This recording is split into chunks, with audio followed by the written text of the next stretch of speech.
리걸마인드 연구소입니다. 대한민국 헌법은 1948년 7월 17일에 공포 시행되었습니다. 그리고 이 헌법에 따라서 대한민국을 건국하였습니다. 그래서 1948년 7월 17일에 공포된 헌법을 건국헌법이라고도 부릅니다.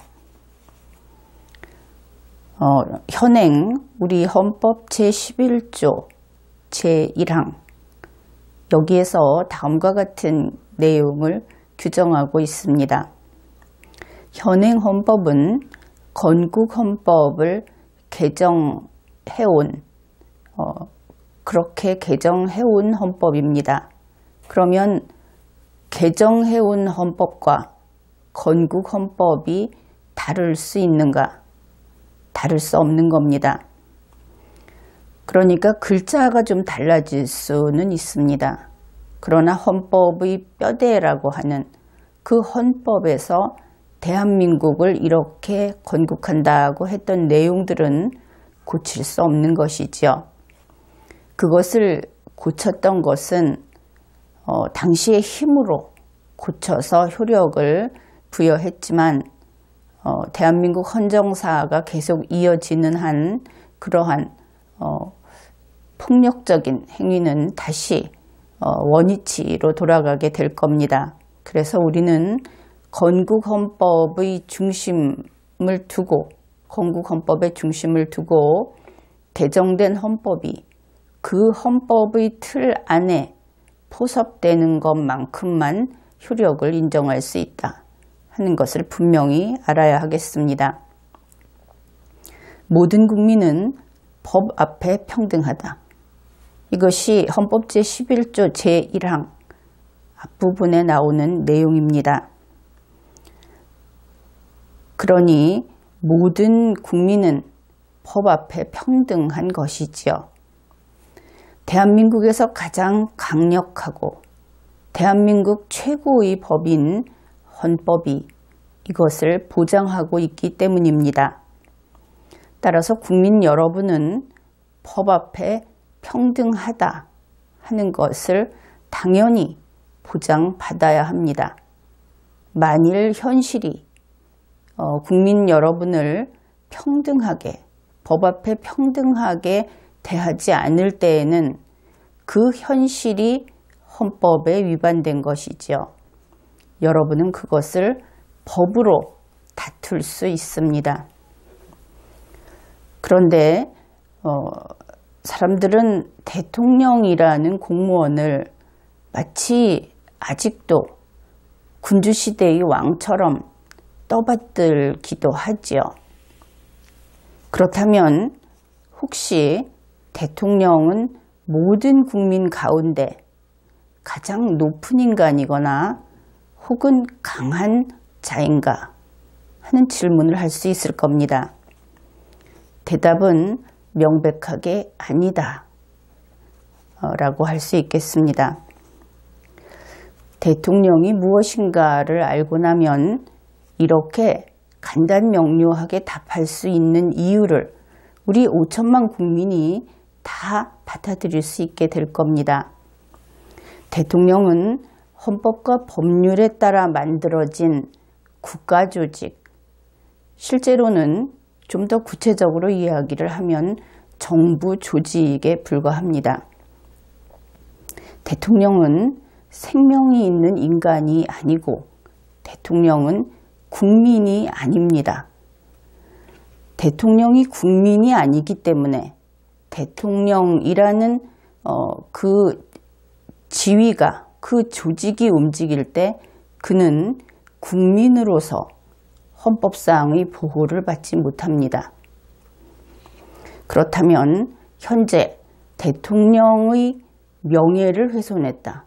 대통령이라는 기관의 명예를 훼손했다. 혹은 정부라는 기관의 명예를 훼손했다 하는 명예훼손죄의 그 소송은 다 잘못된 것이죠.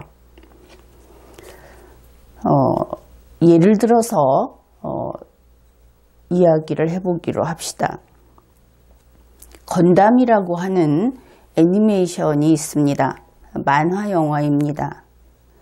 여기에 보면은 그 주인공이 모빌수트라고 하는 그것도 첨단 무기에 속하지요.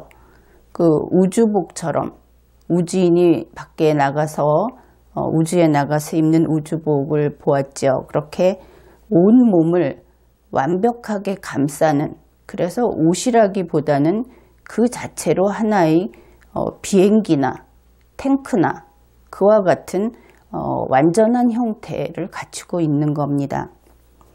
이 모빌수트가 있습니다. 그 모빌수트를 대통령의 모빌수트라고 생각을 해봅시다.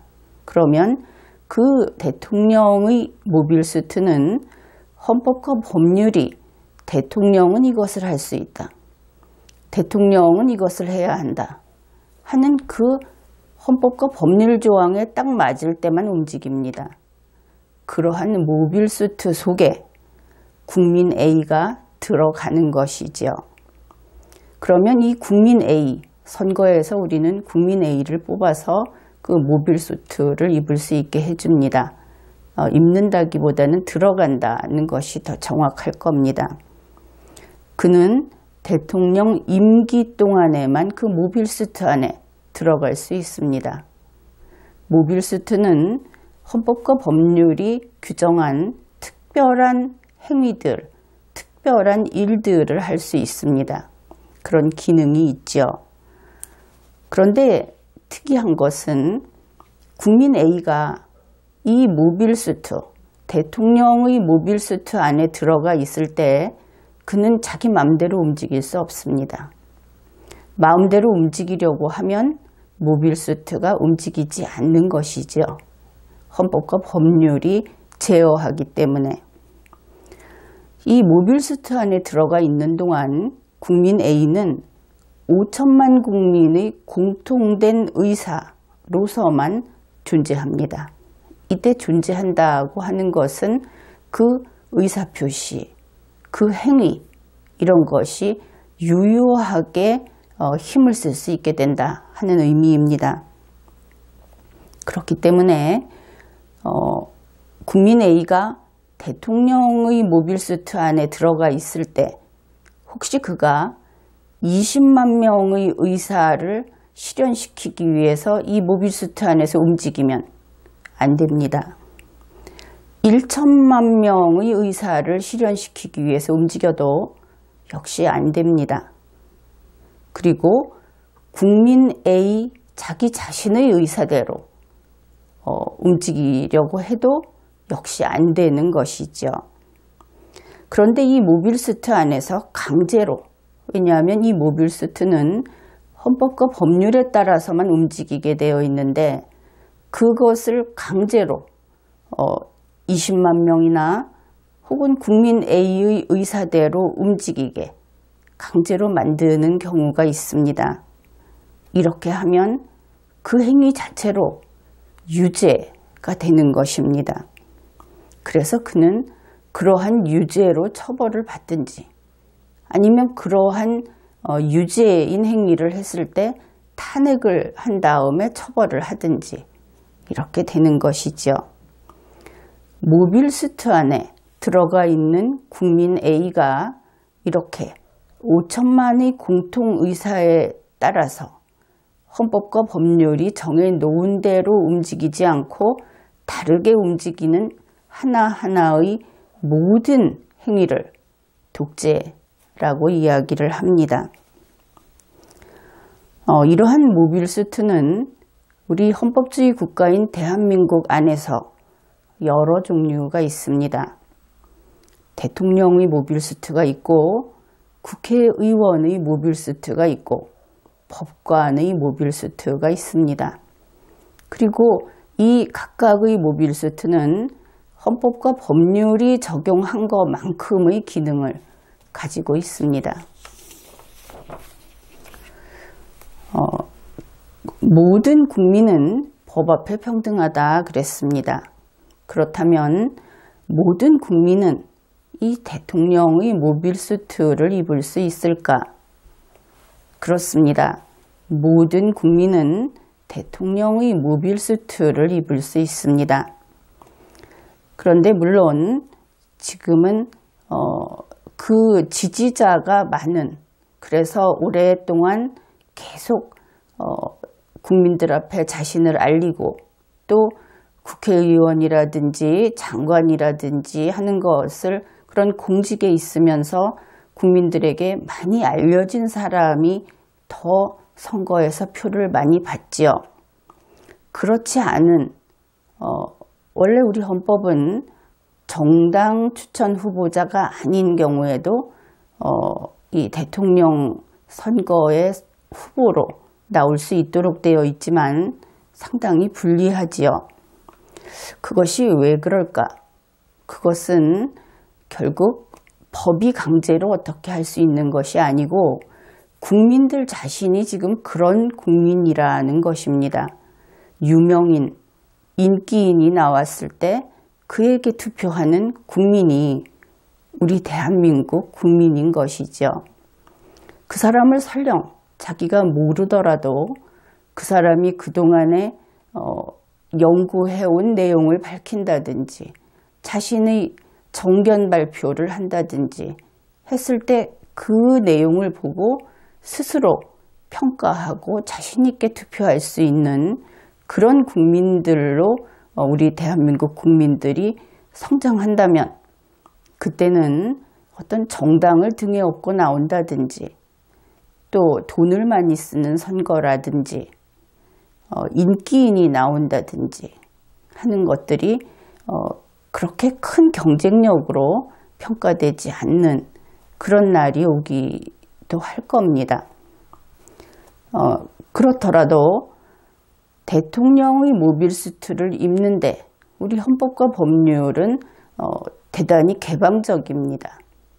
대통령 선거에 후보자가 될 수 있는 사람은 누구나 모빌수트를 입을 수 있는 사람이라고 볼 수 있고 그 폭은 대단히 넓습니다. 또 하나 여기에서 알아두어야 할 것이 대통령은 아주 훌륭한 사람이 되어야 한다. 이렇게 생각할지 모르겠습니다. 그러나 그것은 과거의 일이지요. 오늘날에는 서로 비슷비슷한, 사실은 법적으로 평등하다고 했는데 능력의 차이는 있을지 모르지만 대통령이라고 하는 공무원이 하는 일이 자신의 타고난 천재적인 능력을 발휘하는 그러한 업무가 아닙니다.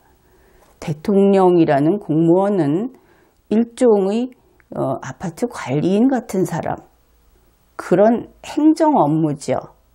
그것을 통솔하고 현재 유지되고 있는 그 시스템이 어디가 잘못되면 막힌 곳을 뚫어주고 꼭 필요한 곳이 있으면 새로운 통로를 개설하고 이 정도의 일을 하는 것이지 어떤 대단한 그 선지적인 능력을 가지고 와서 그 나라를 뒤바꾸고 변혁하고 이런 시대가 아닌 겁니다. 모든 것이 서서히 자리 잡혀온 오늘날과 같은 국가에서 변혁이라고 하는 것은 달리 말하면 재앙이고 난리 나는 겁니다. 이미 있는 시스템을 현명하게 잘 관리하면서 자신의 임무가 끝나면 다음 사람에게 온전히 넘겨주는 것, 그것이 가장 바람직한 대통령이지요. 그렇기 때문에 대통령은 대단한 사람, 아주 위인, 이런 사람이 나올 것을 기대하는 것은 이미 20세기를 지나면서 다 바뀌어버린 그런 관념이다, 이렇게 생각할 수 있습니다. 그렇기 때문에 대통령은 특정인 A가 되어야 하는 것이다. 훌륭한 누가 되어야 하는 것이다. 어디 좀 더 좋은 사람이 없을까? 이것은 이미 구시대적인 사고방식이다.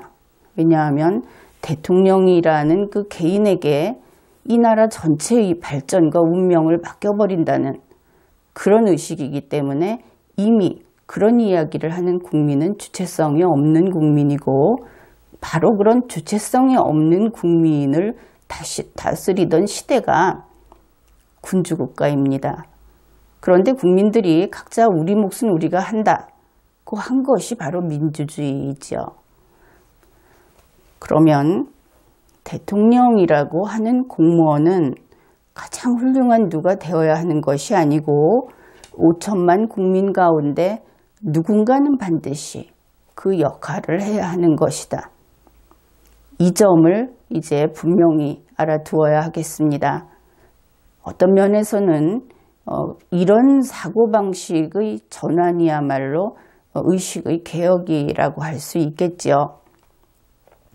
그렇기 때문에 지금의 선거 시스템에서는 후보자가 가령 5명이 있는데 그 5명이 모두 100점 만점에 한 20점대 정도이다. 그렇게 되면 그러면 못 쓰겠네 이렇게 되는 것이 아니고 29점인 후보자가 대통령의 모빌수트를 입게 됩니다. 그러면 어떻게 하느냐? 괜찮습니다. 지금의 국가는 아주 우수한 시스템이 점검하고 관리하고 잘못하면 독재하면 바로 쳐내고 이렇게 하는 국가이기 때문에 그런 사람이 들어가도 괜찮습니다. 다만 그것을 국민이 지켜보고 이 공직자들끼리 서로 봐주고 덮어주고 하면서 독재를 유지하는 일만 막아낸다면 29점짜리 대통령 충분히 정부를 운용하는데 제 역할을 해낼 수 있습니다. 오히려 문제는 과욕을 부리는 사람의 경우에 나타나지요. 바로 이러한 지금의 국가 시스템, 지금의 우리 헌법, 그리고 선거제도 이런 것을 제대로 이해하고 있다면 이번에 논의되고 있는 헌법 개정안 가운데 대통령 결선 투표제 부분은 매우 구시대적인 생각에서 나온 것이다 하는 것을 알 수 있을 겁니다. 이 대통령 결선 투표제라고 하는 것이 무엇입니까? 국민이 투표를 했는데 29점과 27점인 후보가 나왔다고 생각해 봅시다. 그 2명을 다시 결선 투표를 해서 54% 그리고 40%를 받게 해놓으면 그들이 54점짜리, 40점짜리 후보가 되는 것은 아니죠. 내내 그들은 그저 29점짜리, 27점짜리에 불과한 겁니다. 사람이 바뀌지 않지 않습니까? 그래서 이것은 5천만 국민은 원하지 않는 일입니다. 단지 어쩐지 하면은 꼭 2위가 될 것 같은 그런 소심한 정치 세력이 그것을 원할 뿐이고, 그것은 국가의 이 대통령 모빌수트를 입을 일꾼을 뽑는데 자기들이 무슨 왕이나 대장을 뽑는 것 같이 착각하고 있기 때문에 이러한 것들을 주장하는 겁니다. 대한민국 헌법 제25조는 다음과 같은 내용을 규정합니다. 모든 국민은 법률이 정하는 바에 의하여 공무 담임권을 가진다.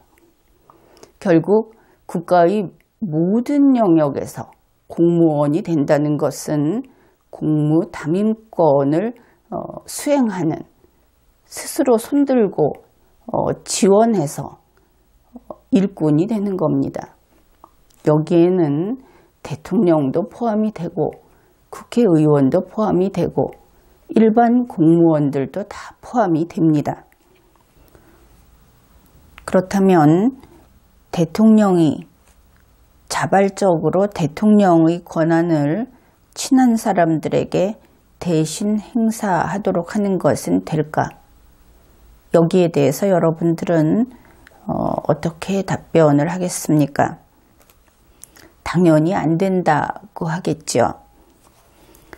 그렇습니다. 당연히 안 됩니다. 대통령의 모빌 수트는 대통령 1인만 그 안에 들어갈 수 있고 또 임기 동안에만 들어갈 수 있고 설령 임기 동안이라고 하더라도 권한 행사가 정지되었을 때에는 들어갈 수 없습니다. 그렇기 때문에 대통령의 모빌 수트 안에 대통령이 누구든지 대신 들어가게 할 권한을 가지고 있다.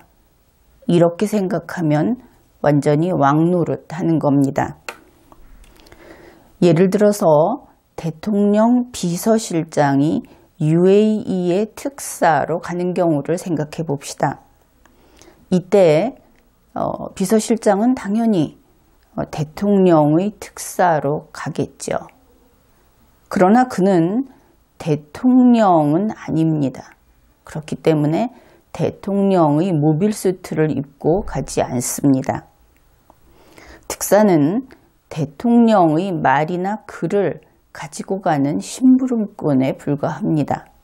그러면 그 상대국에서 대통령의 특사를 정중히 대하는 까닭은 그가 대통령의 모빌 수트를 입고 와서가 아니고 대통령의 말이나 글을 들고 왔기 때문이다 하는 것을 알 수 있죠. 대한민국 헌법상 대통령은 1인 기관입니다. 그래서 가령 요즘 흔하게 보도되고 있는 대통령 비서실의 수석 보좌관 회의, 그것은 대통령의 모빌 수트가 움직이는 그러한 작용이 될 수 없습니다. 그것은 아무 상관이 없는, 법적으로 아무 의미가 없는 조직입니다. 이것은 대통령 자문기관이 아니고 대통령의 회의기관이 아니고 의결기구 또한 아닙니다. 대한민국 헌법에 따라 건국되고 운용되는 대한민국에서 대통령이라는 기관은 1인 기관이다 하는 것을 분명히 알아야 하겠습니다. 현재 대한민국의 대통령이라는 기관은 청와대라고 하는 헌법에 없는 조직으로서 가동되고 있습니다. 공무원이 근 500명 정도가 새로 대통령이 취임할 때마다 발표를 하곤 하죠. 이 헌법에 없는 조직을 가동하는 것은 위헌입니다. 대통령은 1인 기관이기 때문에 다수결로 의사결정을 하는 것이 불가능합니다. 여론조사로 의사결정을 하는 것도 허용되지 않습니다. 위원회의 의결 혹은 회의를 열어서 의사결정을 했다고 하는 것은 모두 위헌 위법이며 그러한 행위는 헌법이 허용하지 않기 때문에 불가능한 것입니다.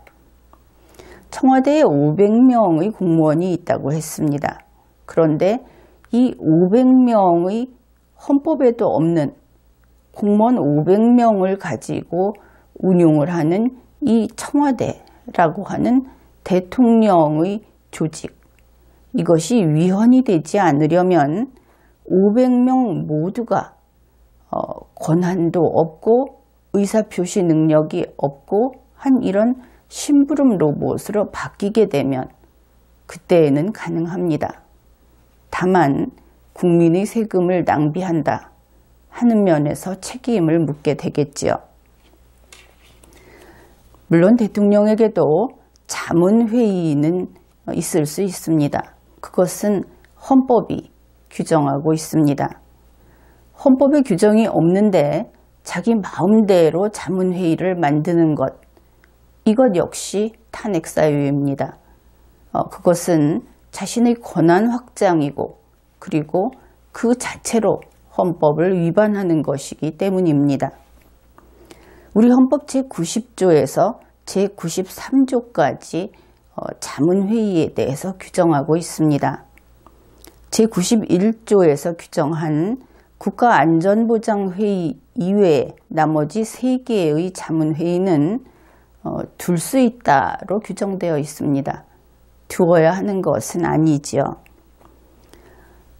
그리고 이 헌법 제90조에서 제93조까지의 조문에서 자문회의가 무엇을 하는가 하는 것을 명확히 규정하고 있습니다. 그것은 특정 사항에 대해서 대통령이 자문을 하면 그 자문에 응하기 위해서 둘 수 있다. 혹은 국가안전보장회의 같은 경우에는 둔다. 이렇게 규정을 하고 있는 겁니다. 물론 이 규정들이 가리키고 있는 그 특정 사항은 중요정책이 되겠습니다. 그런데 이 국가 중요정책을 수립하는 것은 누구냐? 그것은 대통령입니다. 전적으로 모든 책임을 그가 지고 그리고 그렇게 할 의무 또한 그에게 있는 대통령 1인에 대한 것이지요. 이 중요정책을 수립하는 것은 자문회의가 할 수 있는 일이 아닙니다. 여기에서 구분을 잘 해야 합니다. 서로 연결이 된 듯이 보이지만 대통령의 그 모빌스트 안에 자문회의가 들어갈 수 없다면 대통령이 해야 되는 중요정책 수립은 그들이 관여할 수 없겠구나. 이렇게 생각하면 좀 더 쉬울 겁니다.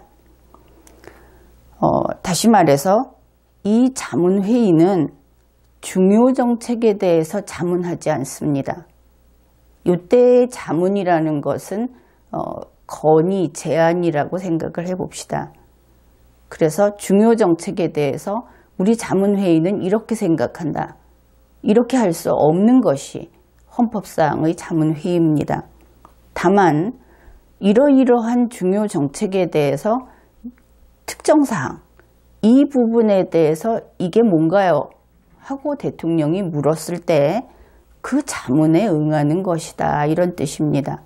의사결정이라고 하는 한 단계 위의 일을 다루는 것이 아니고 단어사전을 찾는 것과 같은 역할을 해주는 것이다.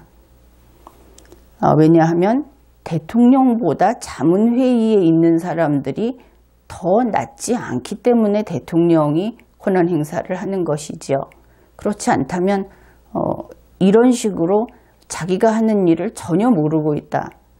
그래서 자문회의에 의존하고 있다 하면 좀 곤란해지지 않겠습니까? 왜냐하면 대통령이 하는 일은 그렇게 세상에서 처음 보는 일, 마치 신대륙 발견과 같은 일이 아니라 그동안 70년 세월 동안 계속 반복적으로 해오던 일들이 대부분이기 때문입니다. 그런데 대통령은 1인 기관이다. 이렇게 이야기를 했는데 다른 나라의 경우에 그렇지 않은 경우가 있습니다. 헌법주의라든지 경제, 그리고 국민 개인의 자유나 지적 수준 이런 면에 있어서 그 국민의 수준이 대체로 좀 낮은 국가, 그런 데에서는 집단체제 대통령 방식도 있기는 합니다. 그러니까 이 집단체제 대통령이라고 하는 것은 대통령 선거에서 당선되기 위해서 서로 결과가 나오면 같이 좀 나눠 먹자 하면서 협조를 할 수 있죠. 따지고 보면 지지 세력을 등에 업고 거래를 하는 것인데 이렇게 대통령 당선에 기여한 정도를 마치 그 주식회사의 지분처럼 생각을 해서 그 몫을 주장하는 겁니다. 나중에. 그래서 대통령의 권한을 공동 행사하는 독재 방식입니다. 이것은 헌법주의 국가에서는 애초에 허용되지 않기 때문에 당연히 독재 방식이고 일종의 권력의 독과점 형태라고 할 수 있습니다. 이런 국가가 있기는 합니다. 그러나 대한민국 현행 법상 이런 행위는 국헌문란죄로서 국헌문란 행위가 인정되면 바로 내란죄가 성립됩니다. 그런데 후진국에서 이런 방식이 집단체제 대통령 방식이 좀 있기는 하지만 분명한 것은 이런 그 체제는 반드시 망했습니다. 필망이라고 해야 하겠죠. 뉴스를 한 건 소개하겠습니다. 2016년 9월 5일 한국경제신문의 보도 내용입니다. 호세프 대통령은 국영은행에서 돈을 빼내서 실업보험을 확대하고 저가주택을 공급하는 등 인기 영합적인 정책을 쓰고 그런 다음에 돈을 제때 상환하지 않는 등 여러 차례에 걸쳐서 재정회계법을 위반한 혐의로 탄핵 대상이 됐다. 설상가상으로 호세프 정권 아래에서 부패 사건이 끊이지 않았고 경제마저 망가져 탄핵은 기정사실화됐다. 호세프는 리우올림픽으로 반전을 노렸지만 탄핵을 뒤집지는 못했다. 브라질은 좌파 정권 하에서 몰락의 길을 걸어왔다. 남미 쪽에서 바로 이러한 집단체제 대통령 형태를 우리가 확인할 수 있습니다. 그런데 우리 제19대 보궐 대통령 문재인, 그가 아무리 보아도 집단체제 대통령으로 보여서 걱정이 됩니다. 2017년 7월 19일 청와대에서는 국정목표 등을 발표했습니다. 가장 먼저 광화문 1번가에서 16만 건의 국민 제안을 반영해서 이번에는 이 국정목표 등이 국민 참여형이다. 이렇게 청와대 측은 강조했습니다. 이 일을 주도한 곳은 국정기획자문위원회인데 그들이 이 모든 일들을 했다고 문재인 청와대 대통령, 그 당시는 문재인 보궐 대통령이 밝혔습니다. 그리고 나서 문재인 보궐 대통령은 이들이 보고한 7월 19일에 보고한 5대 국정목표, 20대 국정전략, 100대 국정과제를 청와대에서 5천만 국민에게 공시하고 그 정책을 현재 집행 중입니다.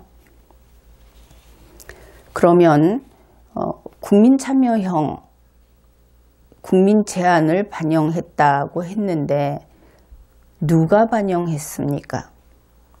이러한 국민의 제안을, 광화문 1번가의 국민의 제안을 반영한 것은 국정기획자문위원회였습니다. 5대 국정목표, 20대 국정전략, 100대 국정과제는 누가 만들었습니까? 그것을 만든 것은 국정기획자문위원회였습니다. 이름이 자문위원회이기는 하지만 우리가 앞에서 살펴보았듯이 자문은 이렇게 하는 것이 아닙니다. 자문이라고 하는 것은 외주 줄 수 있는 그런 사항과는 다른 것이죠. 국정과제를 만드는 것, 국정목표를 수립하는 것은 모빌수트를 입은 자가 해야 하는 겁니다. 국정기획자문위원회는 헌법과 법률을 위반해서 인수위원회 활동을 한 바 있습니다. 여기에 대해서 그것은 위헌이다 하고 리걸마인드 연구소 지난 강의에서 지적했습니다. 국정기획자문위원회는 헌법과 법률을 위반하여 대통령의 권한을 행사했습니다. 국정목표를 수립하고 국정전략을 수립하고 그들이 대통령의 모빌 수트를 입었던 것이 이렇게 드러난 것이지요. 국정기획자문위원회는 헌법과 법률을 위반하여 정부의 권한을 행사했습니다. 100대 국정과제를 만드는 것도 마찬가지로 대통령의 권한뿐만 아니라 정부의 권한도 행사한 것이죠. 이들은 국정기획자문위원회는 대통령의 모빌수트도 입었고 정부의 모빌수트도 입었습니다. 이것은 대한민국 현행 법상 국헌 문란 행위에 해당하고 이것은 역시 내란죄를 구성합니다. 또한 문재인 보궐 대통령, 또 현재의 문재인 청와대 대통령, 그는 대통령 비서실의 수석 보좌관 회의에서 나온 결과를 비유하자면 그 결과에 단지 도장만 찍음으로써 바로 시행되게 하고 있습니다. 이러한 것들은 그들의 그 브리핑이라든지 동영상이라든지 또 청와대 홈페이지에서 공개하고 있기 때문에 확인이 가능합니다. 이렇게 보았을 때 수보회의라고 하는 이것도 그렇고 국정기획자문위원회도 그렇고 이러한 것들은 명백히 집단체제 대통령의 정책 운영, 정부 운영으로 보입니다. 결국 수석보좌관 회의도 국정기획자문위원회도 대통령의 모빌수트를 입은 것이고 수석보좌관 회의도 역시 국헌 문란 행위로서 내란죄를 범한 것이다. 이렇게 볼 수 있겠습니다. 집단체제 대통령이라고 하는 것은 물론 1인 독재는 아닙니다. 집단 독재이지요. 집단 독재라는 것은 1인 독재를 능가하는 폐해를 낳습니다. 왜냐하면 집단 독재이기 때문에 그 집단의 각자가 권한을 남용하고 부패범죄를 저지르기 때문입니다. 그래서 이 경우에 부패는 치솟고 경제와 헌법주의가 무너지는 일이 발생하죠. 헌법주의가 무너진다. 다시 말해서 헌법을 준수하지 않는다. 이런 헌법주의 무너지는 이런 현상은 국민들의 입장에서는 국가 권력에 의한 인권 침해가 증대하는 것으로 나타납니다. 국가 시스템에 있어서는 삼권 분립이 무너지고 권력이 통합되는 현상이 나타납니다. 그러면 어째서 집단 독재, 이러한 집단체제 대통령제 하에서 권력이 통합되는가? 권력 통합이라고 하는 것이 그들이 최고의 권력을 함께 누리기 위해서 이루어지는 것이 아니고 집단체제 대통령 집단, 그들이 나머지 권력을 압박하기 때문에 나머지 권력이 무너지면서 통합이라고 말을 하지만 사실은 하나만 남고 나머지가 부서진다 하는 뜻이 됩니다. 현재 여러분들이 확인할 수 있듯이 적폐청산이라고 하는 그 권력 남용 이런 것을 통해서 적폐청산의 희생자가 되지 않으려고 이러한 독재 집단의 하수인으로 들어가죠. 그렇게 되면서 삼권 분립이 무너지고 집단체제 대통령의 권한은 자꾸 커지는 겁니다. 최근에 사법부도 알아서 무너지고 있다는 소리를 듣고 있지요. 사법부의 경우를 살펴봅시다. 그 시작은 블랙리스트였습니다. 물론 그것은 공무원의 개인적 결함이나 약점이나 혹은 이념적인 의심에서 출발했지요. 그렇게 시작을 하고 나서는 불이 붙는 겁니다. 적폐청산의 불이 붙고 사실은 좀 고립되어 있다고 하는 것이 특성으로 그렇게 알려져 있던 사법부가 이제는 내부가 공개돼서 밖에서 던지는 돌멩이가 사법부 안으로 들어가게 된 그런 상황이 되었습니다. 그러면 이 사법부의 다음 운명은 어떻게 진행될 것인가? 물론 이것은 사법부만이 아니라 덩달아서 헌법재판소에까지 연이어 이러한 일이 일어날 텐데, 현재 밝혀진 바에 따르면 법 개정을 통해서 변호사라든지 민주법학 등의 그 시간 강사, 참여연대에 활동하는 시민운동가, 이런 사람들이 법관으로 또 헌법재판소의 재판관으로 이렇게 들어가는 길을 열겠다고 하고 있습니다. 법관으로 들어가기 위한 그 전 단계 작업으로서는 아마도 선거제를 사법부에 도입을 할 것으로 그렇게 예측이 되고 있습니다. 결국 사법부가 무너지는 것이지요. 그런데 그것은 자업자득입니다. 스스로 블랙리스트를 이야기하고 스스로 법을 어기고 스스로 증거를 은폐하고 이와 같은 행위를 하고 적폐청산을 하겠다 하고 패싸움을 한 결과 그들 앞에 놓인 것은 바로 그와 같은 것이죠. 이것이 사법부만의 일은 아닙니다. 모든 중앙행정기관이 현재 무슨 위원회를 만들어서 적폐청산을 하고 있기 때문입니다. 어떻든 그와 같이 해서 공무원을 또 기업가를 그들을 감옥에 넣겠지요. 또 검찰을 뼈만 남기고 다 해체하겠다 하고 지금 열의를 불태우고 있습니다.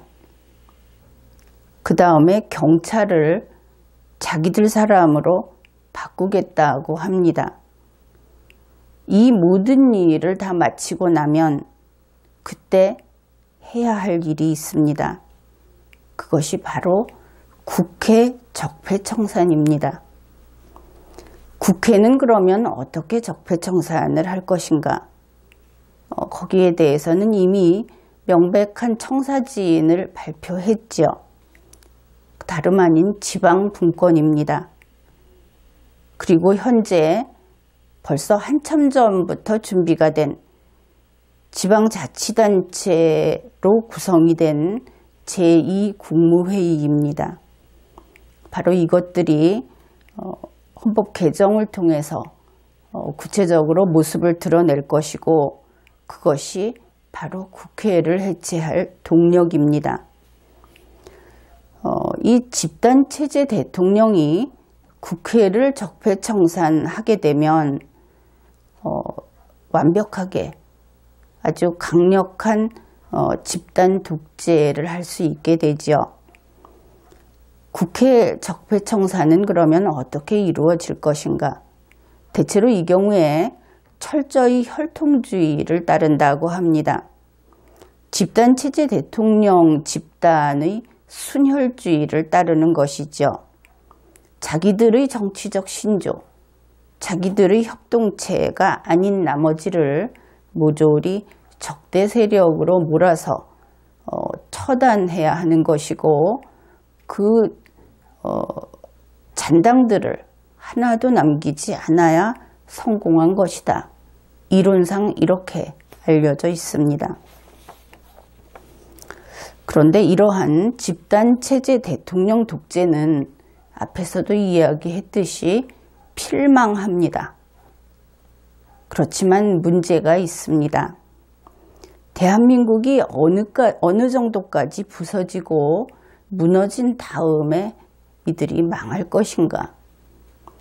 그것은 그들이 망하는 날까지의 시간, 그 시일이 길면 더 많이 부서질 것이고 그 기간이 앞당겨지면 그래도 조금 덜 부서지겠지요.